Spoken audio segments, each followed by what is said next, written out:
Lâche-la. Lève-la. Au nom de Jésus. Amen. Amen. Madame Béré, lève-moi. Lâche-la. Lève-la. Amen. Amen. Amen. Amen. C'est terminé. Yahetse. Et toi, c'est fini? Oui, Yahetse. Quoi? Non. Napuka. Alléluia. Applaudissons pour Jésus. Machine pour Yesu. Priez pour cette. Sengera umwana. Le système reproducteur. Ibihimba munsi guhera munsi y'umukondo ibihimba bijanye no kurondoka. Là il y a le problème. Ibihimba bijanye no kurondoka. Parce que c'est le domaine, le plus grand domaine du péché des hommes. C'est le domaine où les gens ont le plus péché. Nuruhande abantu benshi no ngaha bakoreyemo ibyaha. Donc le diable a infecté. No aho Satani yasambuye cyane. Au moment où je parle, j'ai juste parlé des maladies du système reproducteur. Quelqu'un sent des choses qui bougent là-dedans.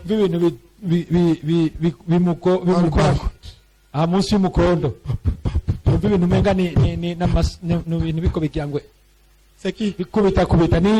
Lève la main. Voilà déjà ça. On a besoin de libérer les saints. Il y a du travail. Qui voit qu'il y a du travail pour la libération? Qui voit? Si vous êtes résolu, vous serez libre. Si tu veux laisser le diable te contrôler, il va te contrôler. Tu te lèves avec nous pour batailler, tu seras libre. Et à la fin, c'est lui qui va te fuir. Tu veux être son prisonnier, tu le seras. Si tu veux être libre, tu vas le chasser de ta vie et commencer à le chasser partout autour de toi. Il va avoir peur de toi. Alléluia. Amen. Sors. Madame Béré, avec moi.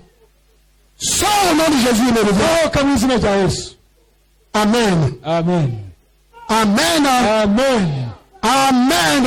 Amen. Amen. Amen. C'est fini. Yahetse.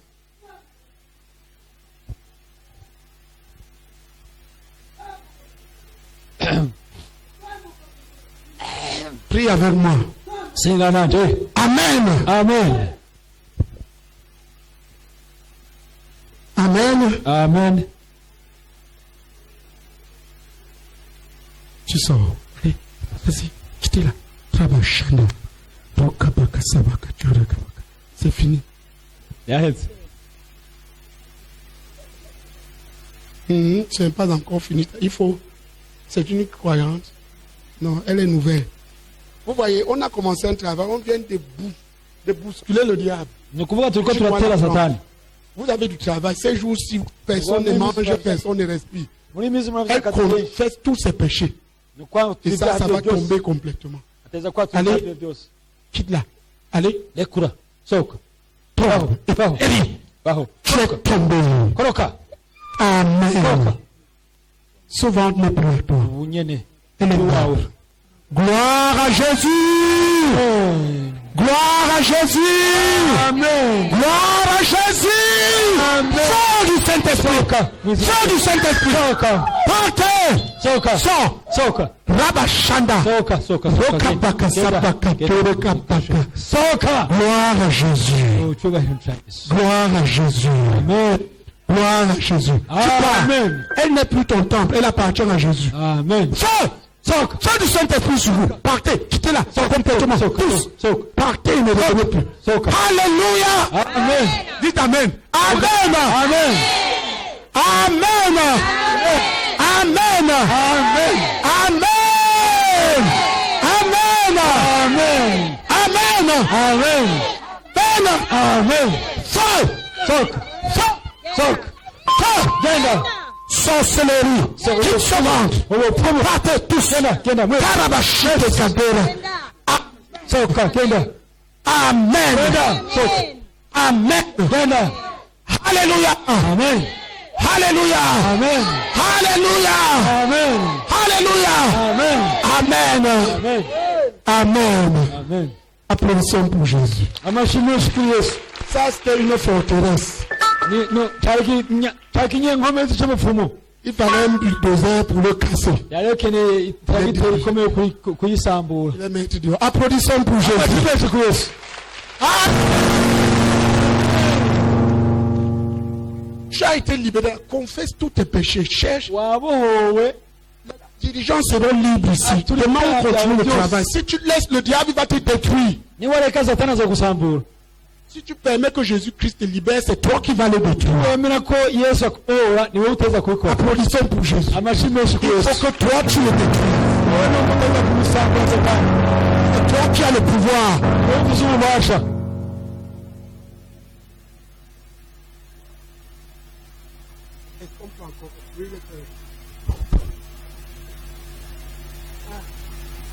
Nous allons attaquer le domaine le plus infecté. Applaudissons. Tu prends cette dame.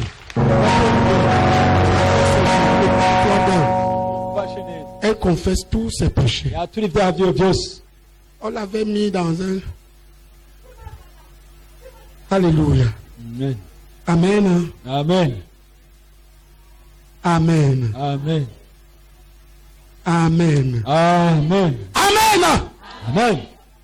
Toi qui restes là. Allez, sors. Vas-y, pars et ne reviens pas. Le jugement de Dieu est tombé sur toi. Celle-ci est devenue maintenant le temple du Saint-Esprit. Le temple de Jésus. Et Dieu détruit celui qui détruit son temple. Dieu te détruit au nom de Jésus. Dieu te détruit sorcier. Dieu te détruit. Dieu te détruit. Sors. Allez, partez. Allez. Vous qui restez là. Quittez-la. Sors. Tu pars. Tu es tombé. Tu es tombé. Amen. Amen. Amen. Amen. Amen. Amen. Amen. Alléluia. Amen. Alléluia. Amen. Alléluia. Amen. Je tombe sans. Ouais. Partez et lâchez-la. Et ne revenez plus jamais. Tu es détruit. Sors. Quelle que soit l'alliance que vous avez avec elle, nous le faisons avec le sang de Jésus. Le sang de Jésus l'a franchi. Le sang de Jésus. Tu n'as plus de droit légal d'être là. Sors.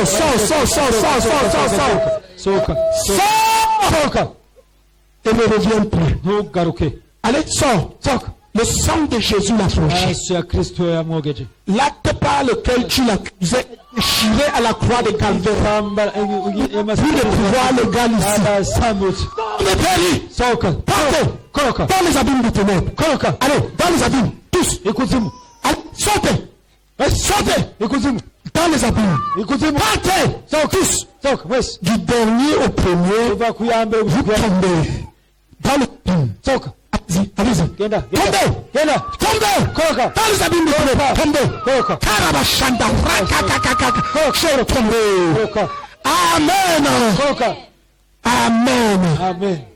Amen. Tu es tombé. Dans les abîmes. Tu vas. Dans les abîmes. Dans le pays. Gloire à Jésus. Amen. Alléluia. Le jugement de Dieu est venu. Et tu es libre. Jésus te libère. Gloire à Jésus. Amen.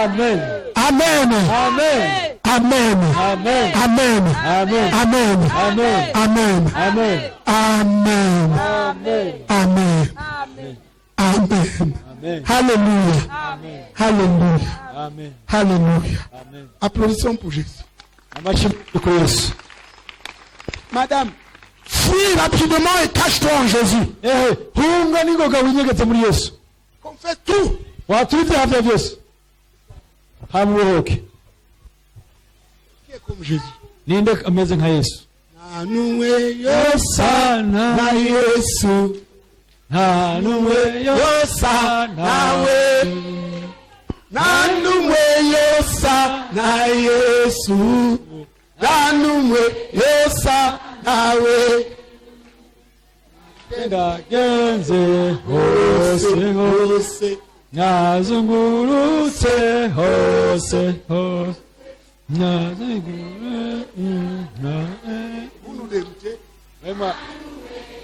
Mama duciriyemo. Nta n'umwe yosa na Yesu. Nta yosa nawe. Nta n'umwe yosa na Yesu. Nta n'umwe yosa nawe. Ndagenze hose, nazungereye hose, nazungurutse hose, nta n'umwe yosa nawe. Oh, nta n'umwe. Nta n'umwe yosa. Il n'y a pas de chanteur ici, c'est moi qui dois faire le chant.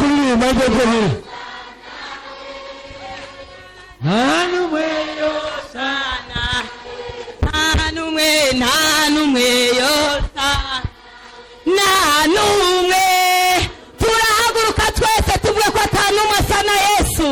Nta n'umwe yosa na. Oya ye. Nta n'umwe yosa naye. Oya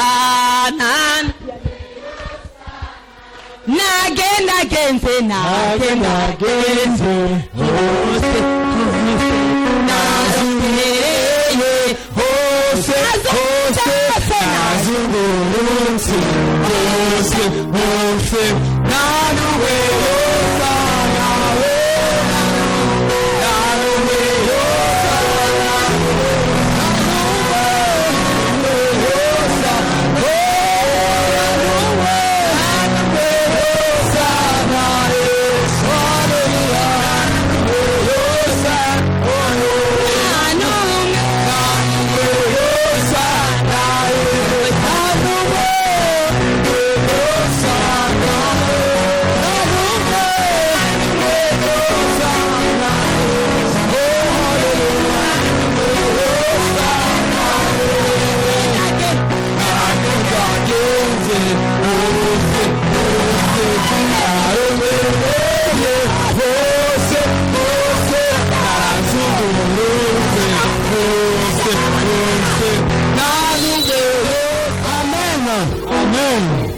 Applaudissons. Qui a été délivré? Ninde yabohotse au niveau du chemin digestif. Même l'amour. Muciye mu ntimba yitwaye indya. Même l'amour. Viens nous dire qu'est-ce qui s'est passé. Alléluia. Amen. Passé. Nguvuga icyo ibyakubayeko.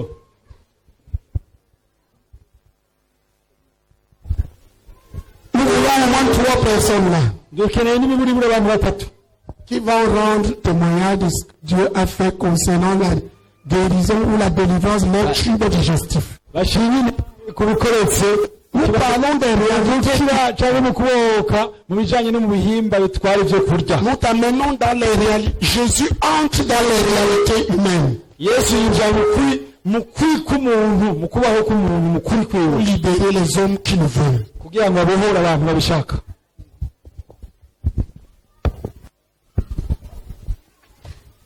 Yesu ashimwe. Yesu ashimwe tena. Ndashimira Imana ko yanje. Je remercie Dieu parce qu'il m'a guéri. Izina nditwa Ciza Justine. Je m'appelle Ciza Justine. Nari mfise ingwara, iyo ngwara ndarivuje hose byaranse. J'avais une maladie et j'ai couru dans tous les hôpitaux, ça a été en vain. Ndafise ingorane guhera ngaha. Non, tu es chez les bas-fonds, ce n'est pas seulement chez les hôpitaux. Hose ndarivuje gushika ngaha. Oui, partout j'ai allé. Amen. hama bimaze kugenda uko ndari mfise ingorane ngaha ku mukonda hanye na hariho ikivyimba. J'avais un problème ici dans mon au niveau du nombril. Au niveau du nombril. Ico kivyimba je mfise abana batandatu.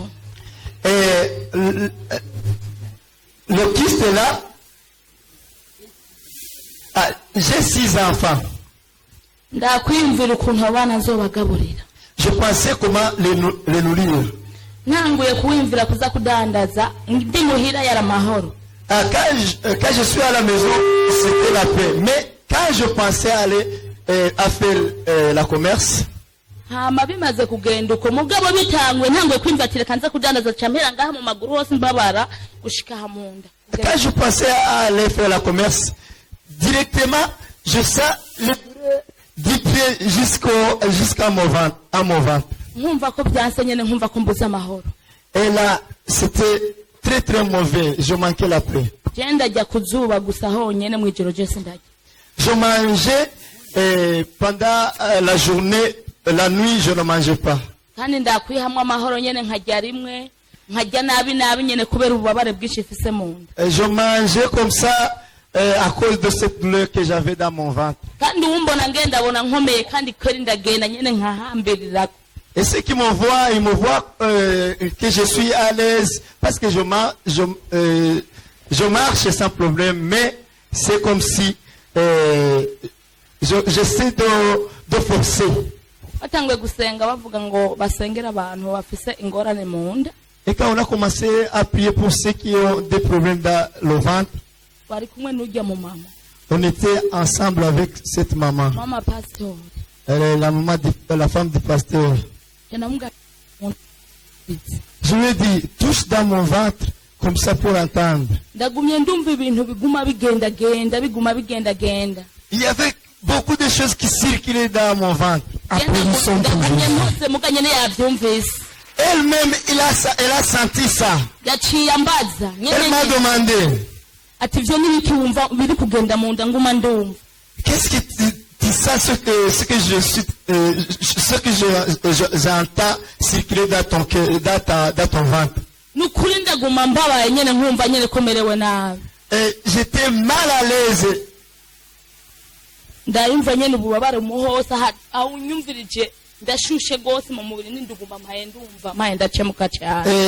Je sentais beaucoup de mal ici, même dans mon dos, ici dans la poitrine. Je transpirais même. Avant,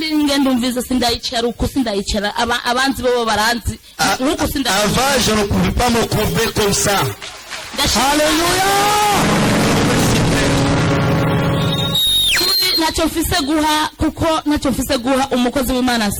Vraiment, je n'ai rien à donner au serviteur qui vient de prier pour moi. Applaudissez pour lui.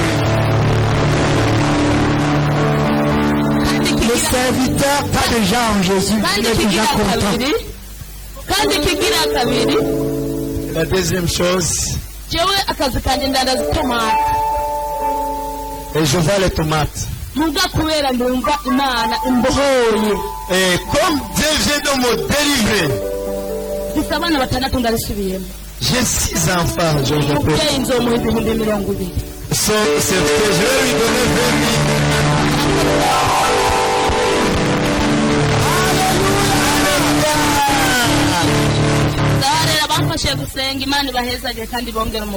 Et ceux qui m'ont aidé à prier, que Dieu bénisse. Tu as dit le serviteur, vraiment serviteur. C'est toi que je vois en Jésus. C'est toi que je vois en Jésus. Il n'y a pas de problème là. D'abord, je devrais recevoir les 20 000 pour ta bénédiction.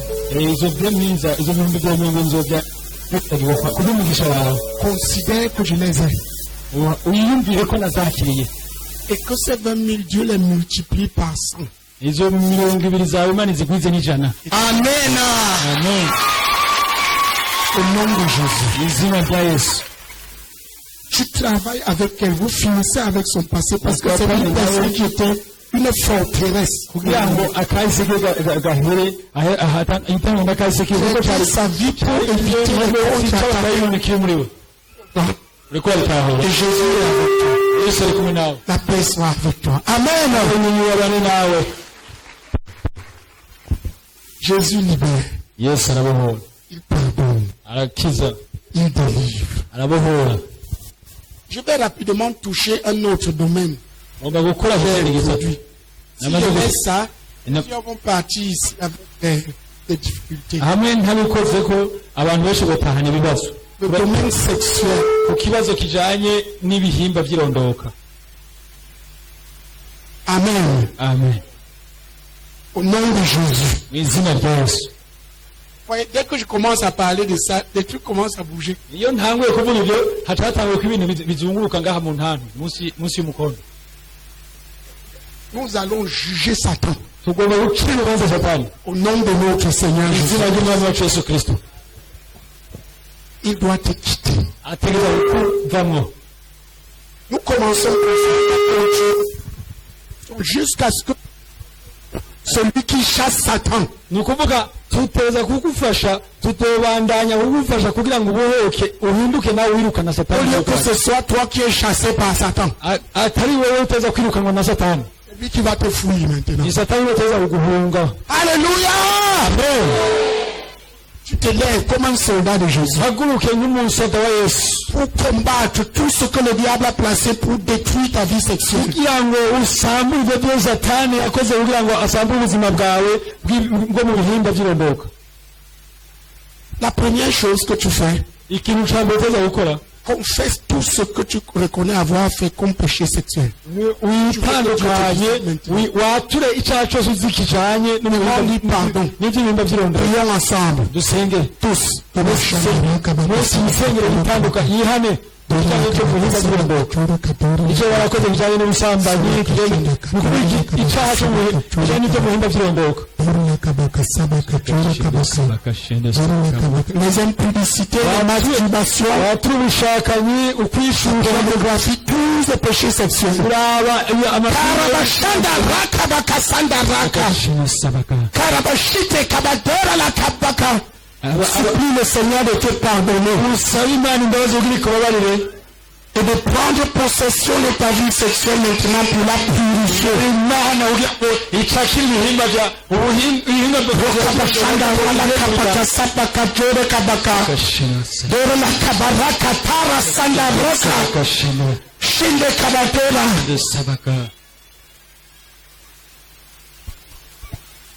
Il y a un jeune homme là-bas. hariho umusore ngaha Il a eu un rapport sexuel yagize umubonano mpuzabitsina et depuis lors il est impuissant. kuva akoze iyo mibonano mpuzabitsina yaciye abura ubushobozi ubu niyo ushobora kugira imibonano mpuzabitsina kuva yaciye atakaza inkomezi. Il a livré sa puissance à Satan. ubushobozi bwiwe bwo mu buryo bw'ibitsina yabweguriye Satani. Est-ce qu'il va venir? Mbega novuga ngo azerevaza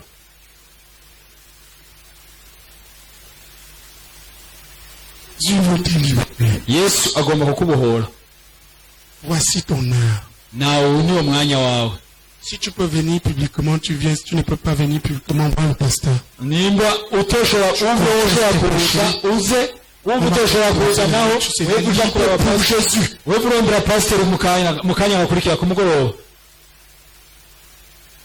Dis au nom de Jésus. Vuga uti mu izina rya Yesu. Voilà. Applaudissons pour Jésus. Amashi menshi ku mwanya. Qu'est-ce qui s'est passé? Habaye iki? Hakozwe iki? Wakoze iki? Daudi ibitsina n'umwana w'umukobwa Hanyuma anagwara ushoboye gusa nca ndaremba maze nk'imyaka ibiri uri rimwe biragenda neza ahandi n'ibigenda. okay. Gary, tu as. Touche le ventre. Impuissance. Ubushobozi Disparaît. Karabashite kadora. Basanda rakabakashite rakabaka. Sambuka genda Prenez-le. C'est l'esprit. Tu pars. sohoka Pars. Lâche-le. Sors. rekura Quitte-le. genda Pars. uvemo Dehors. tambuka Suivra. Ne reviens plus jamais. Ne reviens pas. C'est fini. J'ai tombé. Maintenant Jésus règne. Guéris. Guéris au nom de Jésus. Guéris complètement. Amen. Amen. Amen. Amen.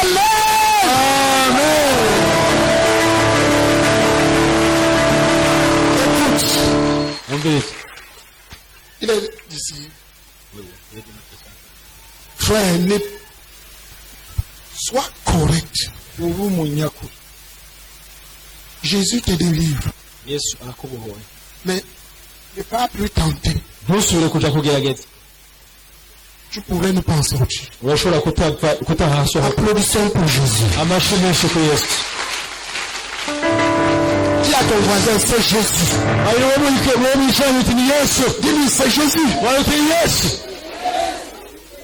Alléluia. Amen. Maintenant, mets ta main sur la tête. Dis, au nom de Jésus, je proclame que ma vie sexuelle à partir d'aujourd'hui appartient à Jésus.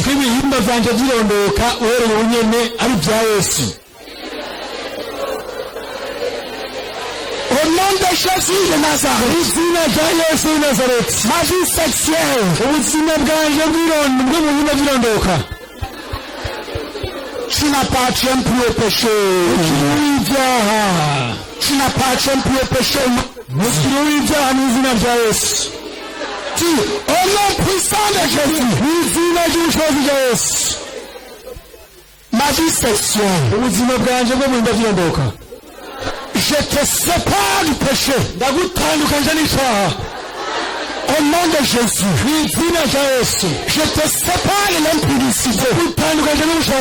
Au nom de Jésus, je te sépare de Satan. Je te sépare de maladie.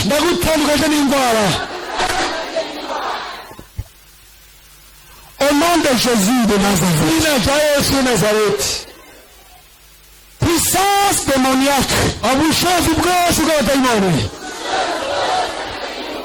qui détruisait ma vie sexuelle.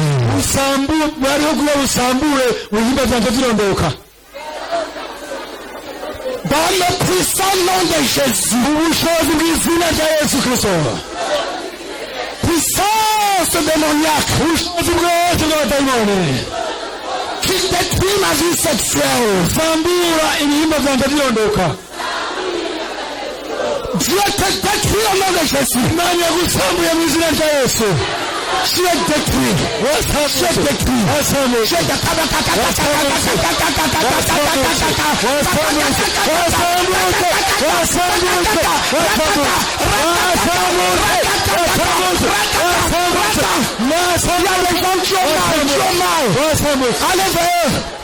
Il y a des gens qui ont mal. Commandez. C'est puissant. Levez les mains. Allez, ils sont pleins là. Certaines poussent.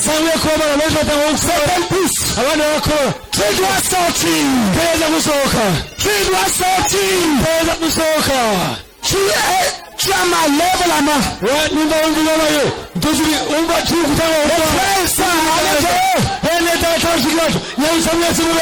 Tu pries la personne en Dieu, tu commandes.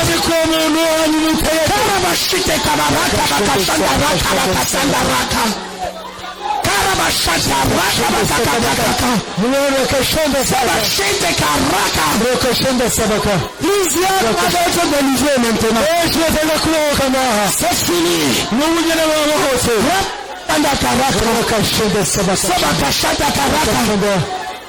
Tous les croyants de la CMCI qui sont ici, vous partez rendre ministère. Il y a des gens là. Allez tous prendre ministère. Si tu es de la CMCI, va chasser les démons. Va guérir les malades au nom de Jésus. Sors. Demandez que cet esprit parte. Soka. Soka. Tout le monde répète avec moi. Merci mufura mwanange. Au nom puissant de Jésus. Tout le monde. Merci Amen. Au nom de Jésus. Puissance qui détruit la vie sexuelle. Bushozi busambula ubuzima bwanje bwo mu bihimba by'ondoka. Soka.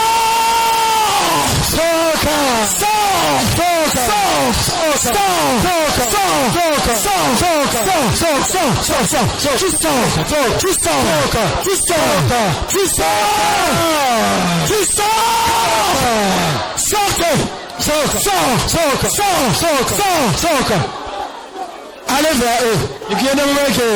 Tu pries la personne en deux. Tu laisses cet esprit partir. Il va commencer à sortir. Au nom puissant de Jésus. Toi-même tu peux te rendre ministère. Mets ta main sur la tête et commande avec moi. Si la personne sur toi pose ta main sur la tête, commande. Prie là et commande. Prie là en deux. Commande.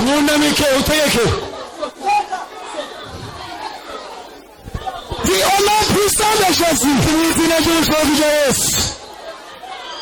Tu as besoin d'aide. Lève la main. Tu as besoin d'aide. Lève la main. Là. Il doit partir. Frère. Il y a une autre personne là-bas. Frère. Allez vers eux. Voilà les gens. Frère, ici. Lève la main pour que quelqu'un vienne vers toi. Tu comme la personne, tu commandes avec nous. Au nom puissant de Jésus. Puissance. Détruis la vie sexuelle.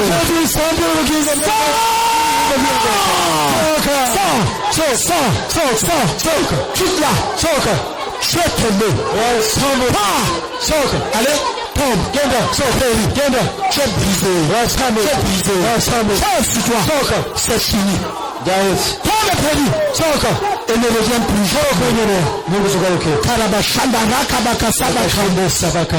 Au nom de Jésus. Au nom de tout le monde. Au nom de Jésus. Tout le monde prie avec moi. Au nom de Jésus. Puissance. Qui détruit la vie sexuelle.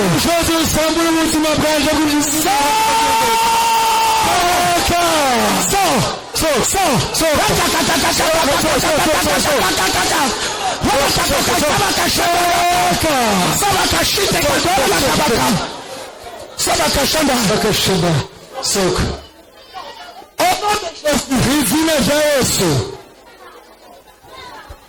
Au nom de Jésus. Puissance de viol. Ok. Puissance de viol.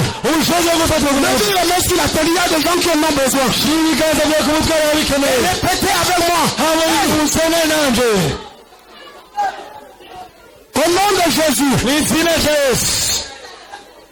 Puissance de viol. Est-ce qu'ils me suivent? Si vous ne me suivez pas, Ok, au nom de Jésus. Puissance de viol. Toi qui es entré là par un viol.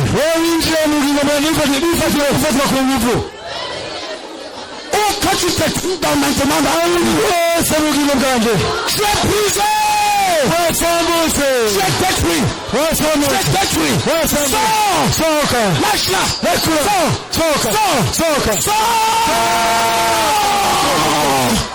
Tu sors. soka kabashanda karaka bakasaba karaka kabaka daraka sasa raka shanda raka soka shanda raka bakasaba kashanda raka soka shanda raka basoka iyo nakyo ndo besoin hayo kile kufuata the level ama tuziganza cyane mukere gufatwa cha besoin de level ama kere gufatwa tuziganza certains sont peur d'autres sont tristes les gens qui ont de pleurer abandi bagomba level ama ale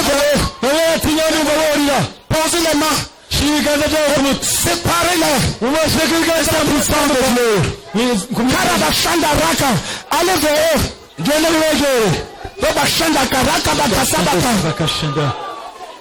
Tout le monde avec moi. Au nom de Jésus. Puissance de Dieu. Tout le monde. Au nom de Jésus, puissant de Dieu, pas le péril au nom de Jésus.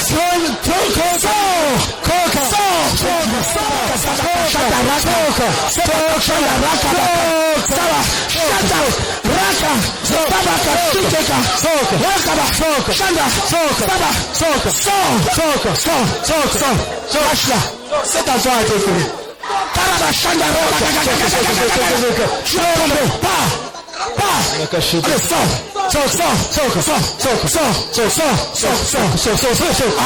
Amen. Amen. Amen. Amen. Et ne revient plus jamais. Amen. Amen. Amen. C'est l'enfant de qui? C'est l'enfant de qui?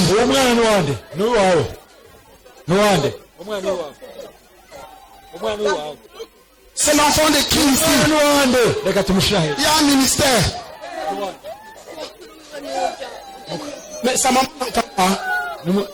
Cet enfant a subi une violence. Lâche-la. Vous gardez mal les enfants. Cet enfant a subi une violence. Où est sa mère? Maman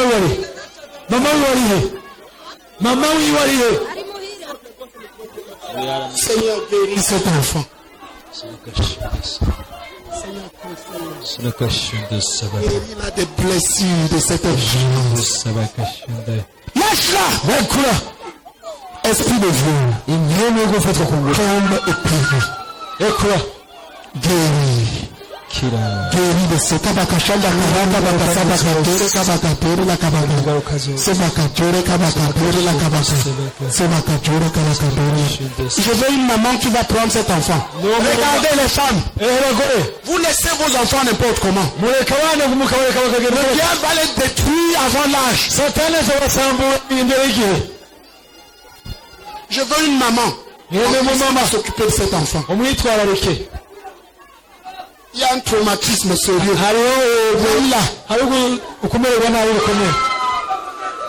Quand vous baladez et vous laissez vos enfants, vous les avez livrés. Les démons vont les prendre. Les gens vont les forcer. Il y a des démoniaques partout. Tu les traduis plus. Ok.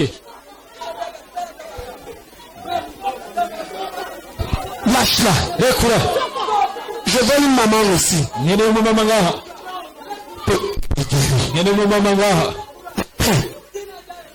La personne sur toi. Lève-toi. Lève-toi. Lève-toi. C'est un besoin de guérison. Je veux une maman qui va s'en occuper. Quand vous laissez les enfants, sachez que vous les avez livrés. Les enfants à Christ, tu les conduis dans tant de bêtises.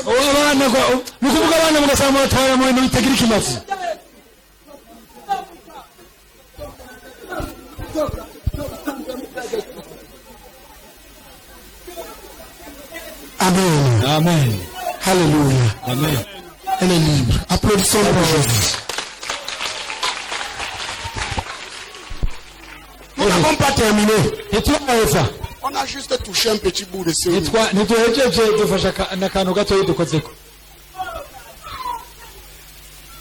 Mets la main sur la tête et prie avec force.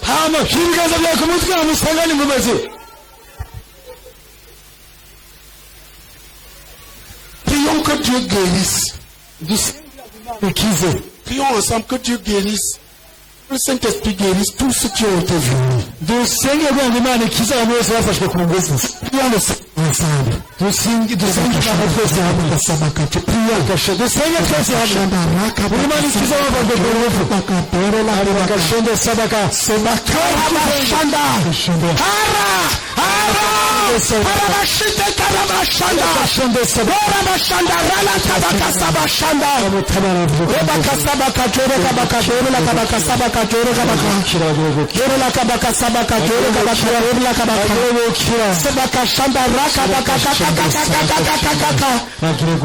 Si tu vois quelqu'un qui est en train de pleurer, tu vas juste, si tu es un enfant de Dieu plein du Saint-Esprit, tu poses juste ta main. Et tu pries.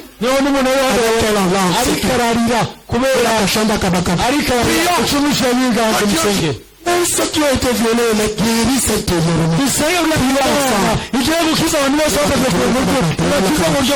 pasteur prie comme un cachet.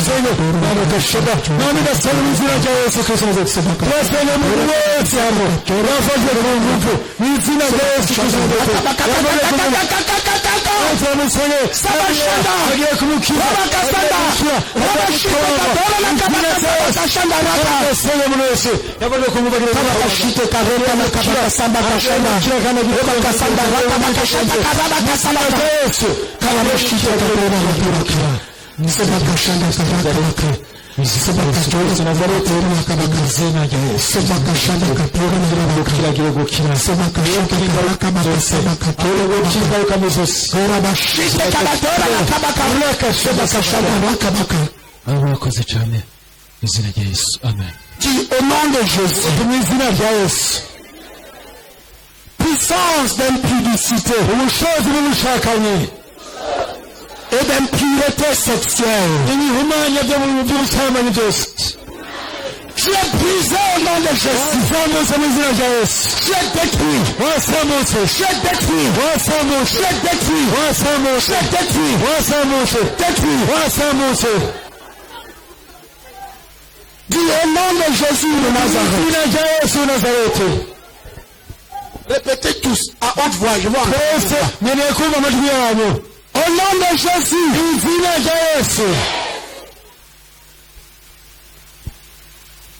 Couche nocturne. Au nom de Jésus, tout le monde. Esprit de couche nocturne. Où que tu te trouves dans ma vie, je suis brisé.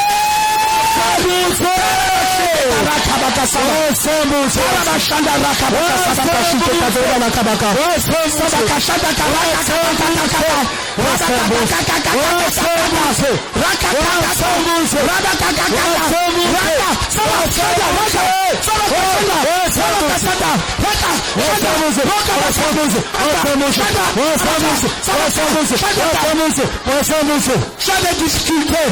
Le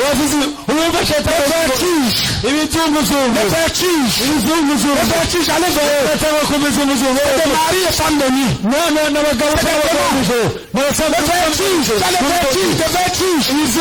Allez vers commander que c'est le voilà. Tu dois partir. Tu dois la quitter. Tu as des vertiges. Tu sois dans cette salle. Tu as des vertiges. Ou des douleurs dans le bas-ventre.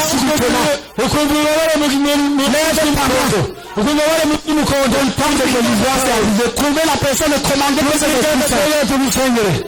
Allez-y. Il n'y a pas de croyant ici. Cet esprit doit sortir. Tu dois sortir.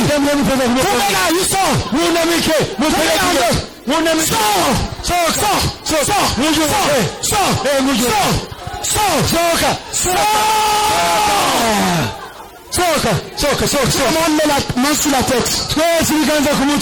Nous commandons ensemble.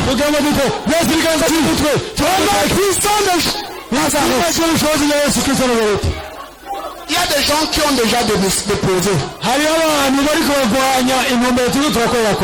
Est-ce que vous avez signé le pacte avec les démons?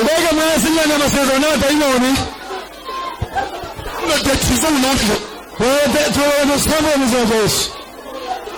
Dis au nom de Jésus. Mariage nocturne. Le démon là, pourquoi vous laissez? Mariage nocturne. J'ai brisé.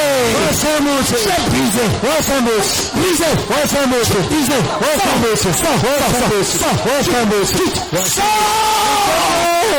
Nous détruisons cette alliance malsaine avec les démons.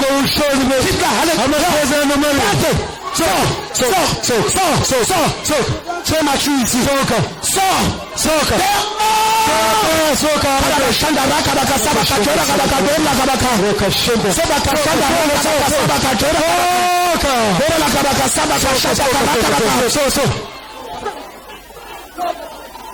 Certains sont copieusement assis pour cacher les démons.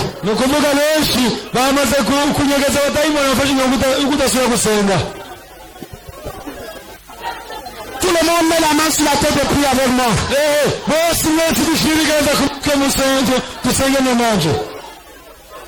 Écoute, les couches nocturnes que tu as souvent, c'est avec qui? Il se pourrait que tu sois marié à un esprit méchant. Une femme. C'est de ça que nous parlons maintenant. Et ça va te détruire. C'est une des choses les plus destructrices. Quand nous prions et que vous restez là, ce que vous faites. Quand je vais combattre, mets ta main sur la tête et prions. Tu dis, au nom puissant de Jésus, je romps toute alliance sexuelle avec les démons.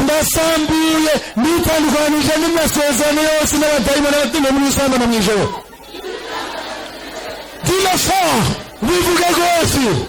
Au nom de Jésus. Alliance de mariage nocturne avec les démons.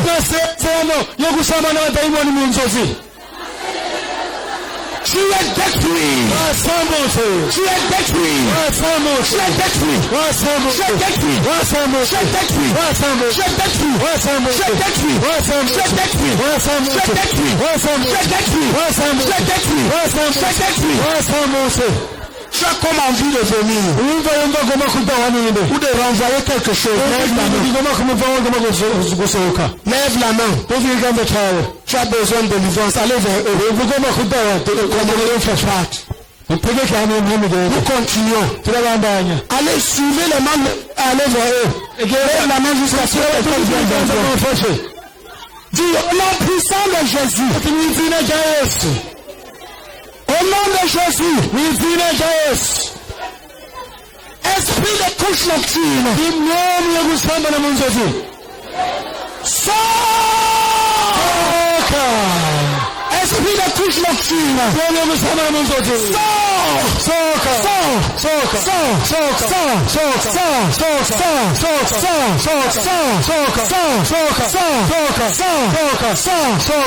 tu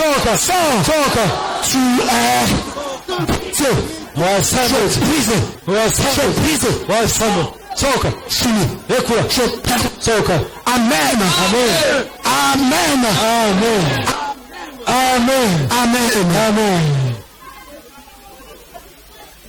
Au nom de Jésus, au nom de Jésus, puissance de couche nocturne,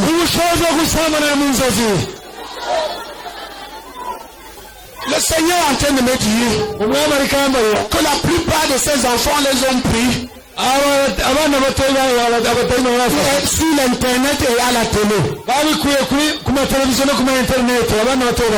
C'est là où ils ont lié l'alliance avec les esprits de sexe. Vous entendez la personne qui crie là? C'est l'une des personnes. Ces esprits. Tu vois des enfants comme ça. C'est soit les vieux, soit l'internet, soit la télévision. Tous ces esprits.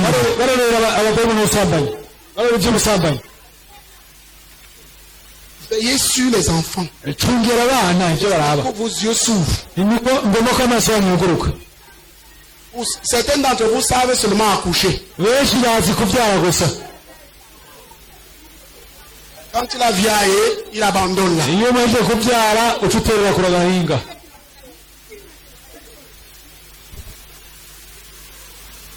Dis au nom puissant de Jésus. izina ry'ubushobozi bwa Yesu. Puissance de couche nocturne. ubushobozi bw'abadayimoni n'ubusambane mu nzozi. Tu es détruit. Asambutse. Tu es détruit. Asambutse. Tu es détruit. Asambutse. Tu es détruit. Asambutse. Tu es détruit. Asambutse.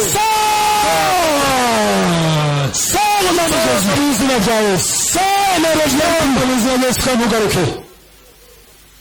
Les mains sur la tête. amaboko ku mutwe. Les hommes, les mains sur la tête. abagabo mushyire amaboko. Les hommes. abagabo. Dis au nom de Jésus. ubutumwa mu izina rya Yesu. Puissance de polygamie. abagabo ubushobozi bwo kurongora abagore babiri. Tu as un cœur qui ne reste jamais sur une seule femme. ni ukuvuga ufite umutima utigera uguma ku mugore umwe. Ton père était polygame. so wawe yabuze abagore babiri.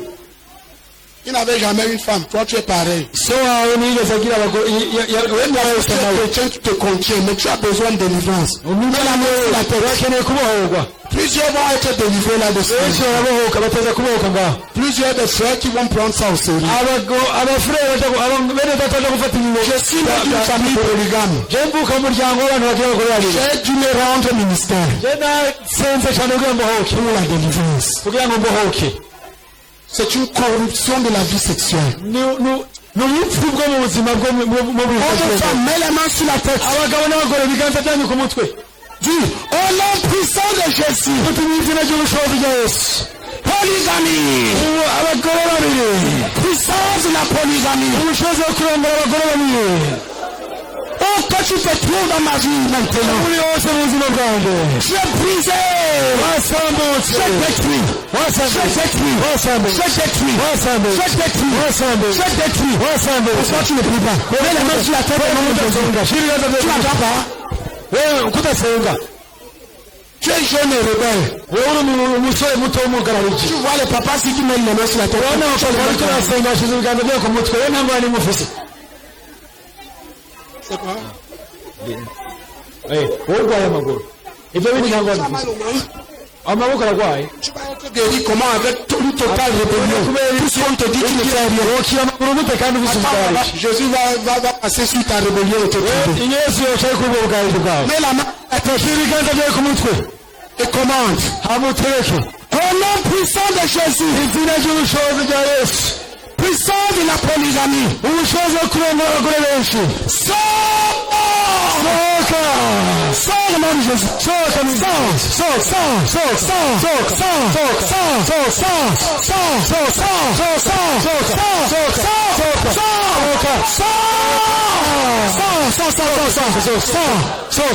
Les choses qui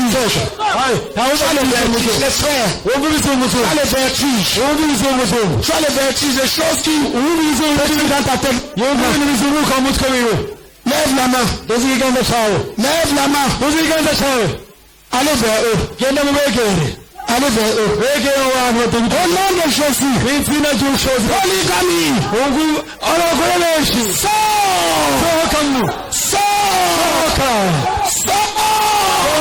Je suis brisé. Je suis brisé. Je suis détruit. Je suis détruit. Je suis détruit. Allez là-bas. Allez vers ces gens. Ça concerne les femmes, ça concerne les hommes. Allez, c'est là.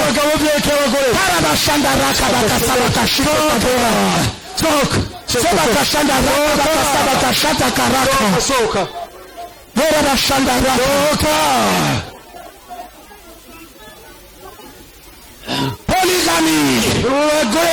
Polyandrie.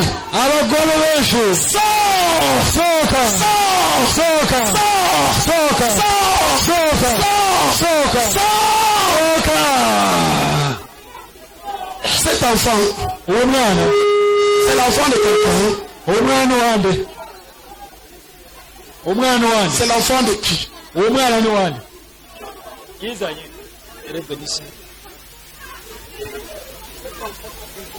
uwo mwana yakeneye gufashwa.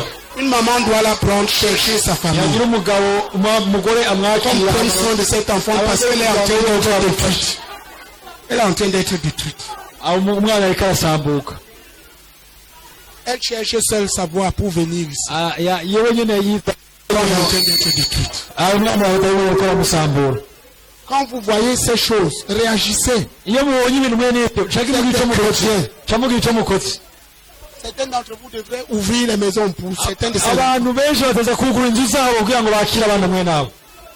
Si tu veux que les tiens soient bénis, kugira ngo wondere ko abawe si tu es méchant contre les enfants des autres, iyo umuntu mubi ku bana b'abandi Dieu va le rendre à tes enfants. hama abana bawe nabo bazobibona. Dis au nom de Jésus, uguti mu izina rya Yesu ma vie sexuelle ubuzima bwanjye bw'ibitsina guérie. Au nom de Jésus, mu izina rya Yesu ma vie sexuelle ubuzima bwanjye bw'ibitsina guérie. Dans le puissant nom de Jésus, ubushobozi bw'izina rya Yesu ma vie de reproduction ubuzima bwanjye bwo kurondoka guérie. Au nom de Jésus, mu izina rya Yesu ma vie de reproduction ubuzima bwanjye bwo kurondoka guérie.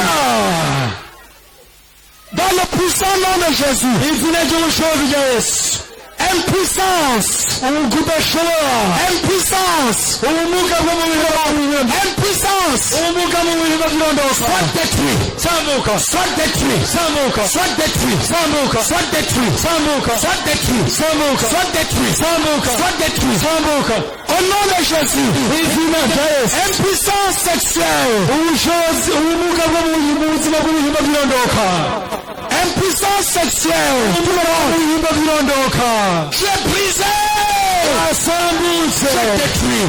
Karabashanda raka bakasaba kajore wasambutse bakasaba bakasaba kajore bakasaba wasambutse bakashanda karaka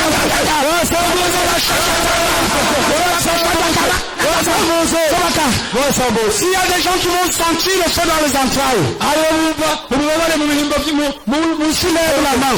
Karabashanda raka bakasaba tuzi ikiganza cyawe ils sentent le feu dans les entrailles. wowe wumva umuriro mu bihimba by'irondoka Lève les mains. munsi y'umukondo Allez vers eux. mu bihimba byo munsi y'umukondo Allez vers eux. begere niba tuzi ibiganza Allez vers cyawe eux. begere Allez vers eux. begere Le feu dans les entrailles. umuriro mu bihimba Le by'irondoka feu dans les entrailles. umuriro mu bihimba by'umukondo Ça brûle. biriko biraka Ça brûle. uba biriko biraka Ça brûle. uba biriko Ça biraka brûle le nom de Jésus. biriko biraka mu Ça brûle le nom de Jésus. sabira hiyo Le feu dans les entrailles. umuriro mu bihimba by'irondoka sohoka Sors.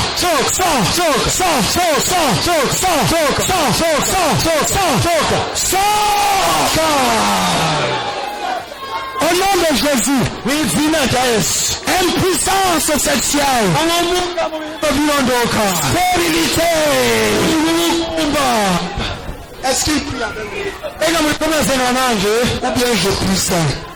dusenga twenyine turiko turasengana turiko turajana sohoka mu izina rya Yesu Impuissance sexuelle. ubumuga bwo mu bihimba by'irondoka Brisé. brisé Stérilité.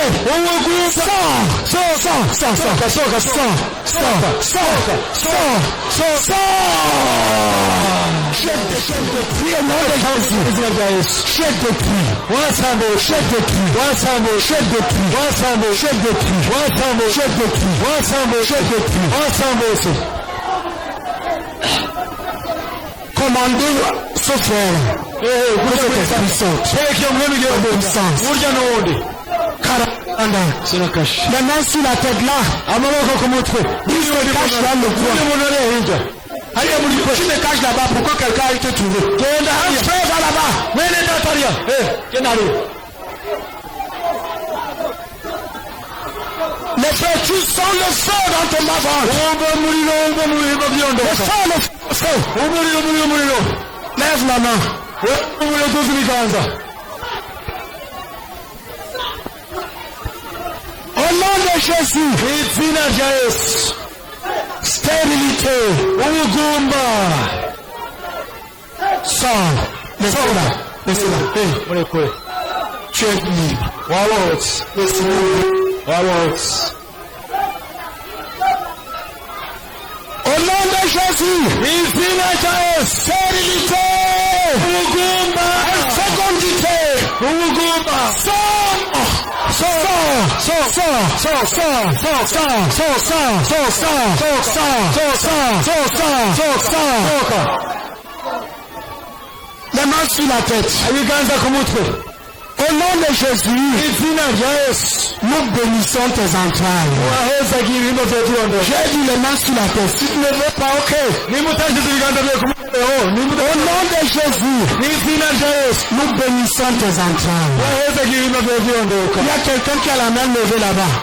hariho umuntu ufite Allez lui rendre le ministère. ugenda mu rusengero hari inyuma Là au fond. hari inyuma hari inyuma Au nom de Jésus, n'izina rya Yesu au nom puissant de Jésus, izina ry'ubushobozi rya Yesu nous bénissons tes entrailles avec la fécondité. wahezagira ibihimba byawe by'irondoro tuheza kujya kurondoka Dans le puissant nom de Jésus, izina ry'ubushobozi rya Yesu nous bénissons tes entrailles avec la fécondité. wahezagira ibihimba byawe by'irondoroka kurondoka Au nom de Jésus, n'izina rya Yesu nous bénissons tes entrailles avec la fécondité. wahezagira ibihimba byawe by'irondoroka tuheza kujya kurondoka Au nom de Jésus, izina rya Yesu que tes entrailles soient bénies. ibihimba byawe by'irondoroka bihezagirwe Que tes entrailles soient bénies. ibihimba byawe by'irondoroka Et bihezagirwe que tes entrailles soient bénies. ibihimba byawe by'irondoroka bihezagirwe Applaudissons pour Jésus. amashi menshi kuri Yesu Pour aujourd'hui, nous allons arrêter là. uyu munsi tugomba guhagarikira ngaha On va arrêter là pour aujourd'hui. tugomba guhagarikira ngaho Mais la bataille continue. ejo turabandanya La bataille continue demain. urugamba rurabandanya ejo Alléluia! amen N'oublie pas, ntiwibagire Jésus est venu dans ta vie Yesu yaje mu bugingo bwawe pour détruire les œuvres de Satan. kugira ngo asambure ibikorwa bya satani Ne garde pas les œuvres de Satan. ntuzigame ibikorwa bya satani muri wowe Amène-les, nous allons les détruire. niyizane tubisambure mu izina rya Yesu Tu seras libre au nom de Jésus. murabohoza bohoka mu izina rya Yesu Si tu écoutes et si tu obéis, niwumva mukumvira si tu es réparé, niwagabariza c'est pas difficile. bigorana bigorana Si tu écoutes et tu obéis, ariko niwumvira niwumva ukumvira uzoyona ibintu byiza Alléluia. amen À ton frère, bari umwicaranye tu es béni. wakize wakize Tu es béni. wakize Tu es béni. wakize Tu es béni. wahezagira